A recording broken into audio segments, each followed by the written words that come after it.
kaparokya, bago natin umpisahan ang online viewership or yung continuation ng online viewership ng dalawang noontime shows kahapong episode, ay ibabahagi ko muna sa inyo ang papremyong ibinigay po nila kahapon, ang ads na lumabas sa 8 Bulaga, and of course, yung pinakamataas na views na naabot po ng dalawang pananghaliang programa. Kahapon po mga kaparokya ay hindi na po natin na-upload yung patungkol nga po dito sapagkat busy po tayo, may ginawa po tayong importanteng bagay. Kaya ngayon lang po tayo nakapag-update or ngayon ko lang po kayo mai-update with regard nga po sa total prizes given na ibinahagi ng dalawang noontime show. Kaya pasensya na po kayo mga kaparokya, lalo na po yung mga solid viewers po natin na nag-aabang po ng update patungkol nga po dito. Pero bago natin talakayin yan mga kaparokya, kung bago lamang po kayo sa aking channel, ay ini-invite ko po kayo na pakisubscribe ang aking YouTube channel. Paki-like and share nyo na rin, sa gayon ay mas dumami pa po ang makapanood ng mga ina-upload po nating video araw-araw. Malaking tulong po yung like para ma-recognize po tayo ni YouTube. And of course mga kaparokya, nagpapasalamat din po tayo sa lahat ng OFW na patuloy na tumatangkilik at sumusubaybay ng video ko na ito. Ako nga po pala si Mervin, the man behind Kaparokya TV. So yun nga po mga kaparokya, kahapon po ay grabe ang nangyari sa pananghaliang programa ng Iconic Trio sapagkat meron nga pong unexpected na naging bisita. Actually, naglaro pa nga po ito sa Gimme 5 na kung saan ay isa nga po sa participants ang mag-partner na si Rita Daniela at ang boyfriend nito. Actually mga kaparokya, ang ironic lang para sa akin sapagkat alam naman po natin na si Rita Daniela po ay talent ng Kapuso Network. And of course mga kaparokya, yung nangyaring heart to heart na kung saan ay ikinagulat ni Riza May Dizon yung naging or yung napili niyang makakadate na kung saan ay si Jacob, yung childhood crush niya po, ang kanyang nakadate or yung kanyang napili sa heart to heart segment ng Eat Bulaga. Kaya uumpisahan po natin sa papremyong ibinahagi ng dalawang noontime show. So ang net showtime po ay may 40,000 pesos. Sa 40,000 pesos na to mga kaparokya, 20,000 dito ay sa laro-laro pick at ang 20,000 po ay sa tawag ng tanghalan. Tama po mga kaparokya, regional finals nga po kahapon ang tawag ng tanghalan. Subalit 20,000 lamang po ang ibinigay para sa nasabing segment. Bakit kanyo mga kaparokya? Sapagkat tanging ang winner lang po ang nabahagian ng papremyo at ang apat na non-winners nga po ay wala pong binanggit kung makakatanggap po ng papremyo. Actually, ang pinaka-term nga po na ginamit ng host ay maraming salamat sa parang talentong ibinahagi ninyo. Wala pong binanggit na amount kung may matatanggap po sila. Kaya we cannot consider pag wala pong announcement or in-announce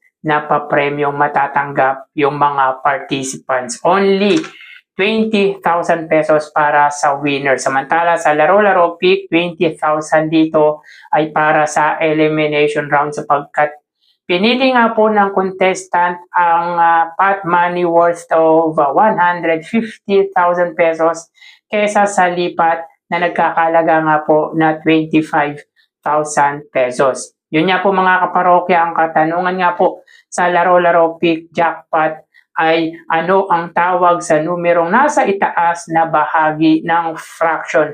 Ito mga kaparokya, yung gantong katanungan ay hindi rin po natin masasagot kung tayo po ang nasa sitwasyon ng contestant. Dahil nakalimutan na po natin yan. Medyo may alam naman po tayo sa math, kaso nga lang hindi po natin alam yung tamang sagot sa tanong sa jackpot round ng laro pick. Yun nga po, ang sagot ng contestant ay pi. At ang tamang kasagutan niya po ay numerator. So again, 20,000 sa laro-laro pick at 20,000 sa tawag ng tanghalan. Nakakapagtaka lang mga kaparokya, kung totoo po ito na wala pong natanggap na papremyo ang 4 na winners or yung non-winners ng tawag ng tanghalan. Sapagkat sa Itbulaga mga kaparokya, kahit papaano ay may natatanggap nga po yung mga hindi po nananalo ng consolation prize. Nga lang mga kaparokya, wala po tayong kasiguraduhan kung may natanggap po ba or wala ang mga participants na ito, sapagkat wala nga pong binanggit kung makakatanggap nga po sila ng papremyo. Samantala sa Itbulaga naman po ay may total prizes given sila na 135,000 pesos. Sa 135,000 pesos mga kaparokya, 55,000 dito ay sa laro pick. 35,000 ang ibinahagi or binigay sa winner nga po ng nasabing segment. Sa Gimme 5 ay 75,000 pesos sapagkat isa lamang pong nakasagot sa audience at nakuha po ni Diana Meneses at nung partner nito yung jackpot na 50,000 pesos. At sa Heart to Heart ay 5,000 pesos na kung saan yung nanalo nga po or napili nga po ni Raisa May Dizon ay si Jacob, yung childhood crush niya po. Ito po ay dating sumali sa That's My Boy. So yun nga po mga parokya, sa GB5 si Rita Daniela ang isa po sa mga participants kasama ang kanyang boyfriend na tulad nga po ng sinabi natin na para sa akin ang ironic na makapag-guest sa Itbulaga si Rita Daniela dahil talent nga po ito ng GMA Network. At kung napayagan o pinayagan po siya ng GMA Network na mag-guest sa Itbulaga para maglaro nga po sa Gimme 5, ay maganda po para kay Rita Daniela. At least open siya para makapag-guest sa panangaliang programa ng Iconic Trio. So dito mga kaparokya, pagdating sa pamimigay ng papremyo ay lamang ang noontime show ng Iconic Trio. At pag kinumbine po ang papremyong ibinahagi ng dalawang noontime shows, sila po ay may total na 175,000 pesos. 40,000 dito ay sa It Showtime at 135,000 pesos naman po sa It Bulaga. So magawi tayo sa highest views na naabot ng dalawang pananghaliang programa kahapon. So mga kaparokya, bumulusok ang views na naabot nga po ng It Bulaga sapagkat muli na naman pong umabot ng mahigit 140,000 ang views na na-reach nga po nito. Actually, 143,000 views in total or yung kabuuan ng views na naabot nga po ng It Bulaga. Samantala, ang It Showtime ay 104,000 views. Though dito mga kaparokya, nakuha naman po ng It Showtime ang target or yung average views nito na 104,000. Nga lang mga kaparokya, pagdating sa weekend or Saturday edition, para sa akin ay mas mababa pa po ito sa daily or sa weekdays na nakukuhang views ng It Showtime. Sapagkat pag weekdays po mga kaparokya ay umaabot ng at least 100,000 or 110,000 pataas ang views na naabot ng It Showtime. Pero kahapon nga po ay umabot lamang po sila ng 104,000 views. Samantalang It Bulaga ay umabot ng 143,000 views. Ito po talaga mga kaparokya, yung views ng It Bulaga sa segment na Gimme 5 kapag hindi po ginagawang last segment ang Gimme 5. Pero ang maganda lamang po kapag huli po ang segment na Gimme 5 ay consistent ang number of views ng It Bulaga. What I mean to say mga kaparokya ay instead na pababa po ang views ng It Bulaga sa huling bahagi or huling bahagi ng oras ng dalawang pananghaliang programa ay mas tumataas pa po ang views ng Eat Bulaga. Dahil sa Eat Showtime mga kaparokya ay pababa po ng pababa ang views nila, lalo na pag ang katapat po ng Gimme 5 ay tawag ng tanghalan. Kumbaga hindi siya consistent mga kaparokya, unlike sa Eat Bulaga na consistent na instead na pababa po ang views kapag last segment ay pataas pa po ng pataas. Pero again, dito, muli na naman pong nakakuha ng mahigit 140,000 views ang Eat Bulaga. So, maituturing po natin na talagang sumabog ang manonood dahil inabangan ang Heart to Heart segment special edition para kay Riza May Dizon. So, dito ang pagitan po nila ay 39,000 views. Pabor po yan sa Eat Bulaga. At magawi tayo sa ads na nakuha ng Eat Bulaga. Pero recap lang po tayo mga kaparokya, nung Lunes ay may 51 TV ads po ang Eat Bulaga, nung Martes ay 46, 43 nung Miyerkules, 42 nung Webes, 54 kahapong episode. Ito nga po yung may tuturing natin na pinakamataas na views ng Eat Bulaga sa taong 2026. At kung saan ay may total na 236 TV ads. At 30 ads na lang po mga kaparokya ay maaabutan na po nito ang pinakamataas na number of ads na nakuha ng Eat Bulaga sa loob ng isang linggo. So ang tanong mga kaparokya, nakuha po ba or lumagpas na po or naabutan na po ba ang number of ads ng Eat Bulaga, yung highest number of ads ng Eat Bulaga?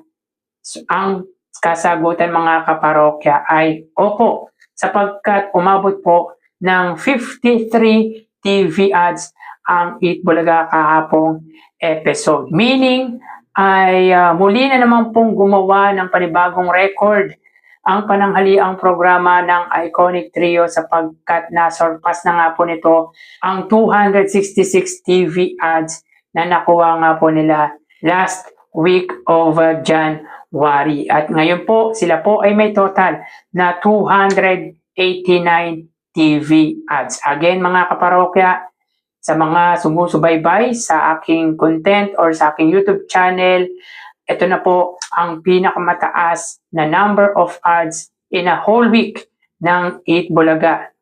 289 TV ads. So dito ay meron nga pong 5 gaps ang Eat Bulaga kahapon.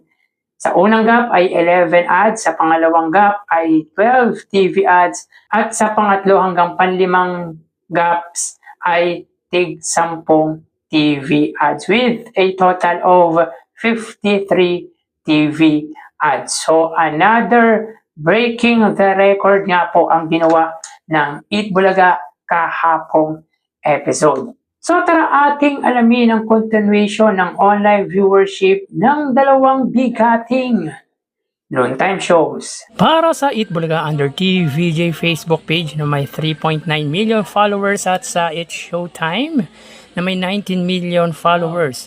So sa oras na 2:08 PM, ang It's Showtime po ay may kasalukuyang segment na weekly finals o regional finals ng tawag ng tanghalan. So hanapin po muna natin ang live ng It's Showtime. So wait lang po mga kaparokya. So para naman po sa Eat Bulaga mga kaparokya, sila ay may segment na Heart to Heart Special Edition para po kay Riza May Dizon.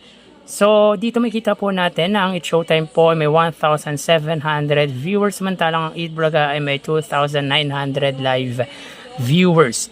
So again, sa oras na 2:09 PM, ang It's Showtime po ay may 1,800 viewers, samantalang ang Eat Bulaga ay may 2,900 live viewers. So dito makita po natin ang pagitan ng dalawang noontime shows ay 1,100 viewers, pabor po yan sa Eat Bulaga. So technically, ang magiging total views ng It's Showtime ay 2,000 at 3,000 views naman po sa Eat Bulaga. So magawi tayo sa TV Network YouTube channel ng dalawang noontime shows. So unahin natin ang It's Showtime under GMA Network YouTube channel na may kasalukuyang subscribers na 40.9 million. At para naman po sa Eat Bulaga under TV5 YouTube channel na may 2.72 million subscribers. So sa oras na 2:10 PM ang It's Showtime, sila po ay may 31,000 viewers. At ang Eat Bulaga naman po under TV5 ay may 14,000 viewers. So again, sa oras na 2:10 PM, ang It's Showtime po, sila ay may 31,000 viewers at ang Eat Bulaga naman po ay may 14,000 live viewers. So dito makikita po natin mga kaparokya na ang pagitan po ng dalawang TV network YouTube channel ay 17,000 viewers. Pabor po yan sa GMA Network. So magawi tayo sa main YouTube channel ng dalawang noontime shows para po sa It's Showtime under ABS-CBN It's Showtime na may 2.76 million subscribers at sa Eat Bulaga na may 1,077,000 viewers. So sa oras na 2:11 PM ang It's Showtime, sila po ay may 64,000 viewers at ang Eat Bulaga naman po ay may 119,000 viewers.